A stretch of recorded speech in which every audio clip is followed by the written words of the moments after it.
গাড়ি থেকে নেমে পড়, আর কতক্ষণ বসে থাকবি? বাবা তুমি এমন গাড়ি কবে কিনবে বলো তো? মা আমাদের গাড়িতে ওকেও বসতে দাও, ও তো আমাদের স্কুলেই পড়াশোনা করে।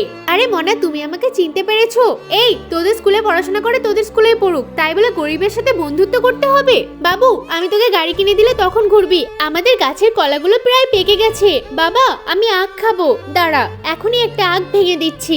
বাবা আমি তাহলে আখ খেতে খেতে একটু রাস্তা থেকে ঘুরে আসি। ঠিক আছে তাড়াতাড়ি আসবি। মা দেখো আখ খাচ্ছে, আমিও আখ খাবো। আরে ওকে তো আমি তাড়িয়ে দিয়েছিলাম, ও কি আমাদের আখ দেবে নাকি? না আমি আখ খাবো বলেছি, খাবো খাবো খাবো। আরে তুমি আখ খাবে তো তোমাকেও দেবো। আমার মেয়ে তো বুঝতেই চাইছে না, আর যদি চাইতে যাই আমাকে দেবে না। একটা কাজ করি চুরি করে নিয়ে আসি। আচ্ছা মনে তুই বাড়িতে থাক, আমি আসছি। আশেপাশে তো কাউকেই দেখছি না, একটা আখ ভেঙে নি, এটাই আমার মেয়েকে দেবো। বাবা আমার আখ খাওয়া দেখে আমার ওই বন্ধুটা কান্নাকাটি করছিল, ওকে একটা আখ দিয়ে আসি। এই যে আখটা ভেঙেছি, চল আমরা দুজন মিলে একটা দিয়ে আসি। এই নে মনা তুই আখ খা। আরে তাড়াতাড়ি লুকিয়ে রাখি। ম্যাডাম আমি শুনেছিলাম আপনার মেয়ে নাকি আখ খাওয়ার জন্য বায়না করছিল। আরে আমি তো ওদেরকে তাড়িয়ে দিয়েছিলাম, তারপরও আখ দিতে এসেছে। ধন্যবাদ ভাই, তোমার আখ খেতে ইচ্ছে হলে আমাদের বাড়িতে চলে যাবে।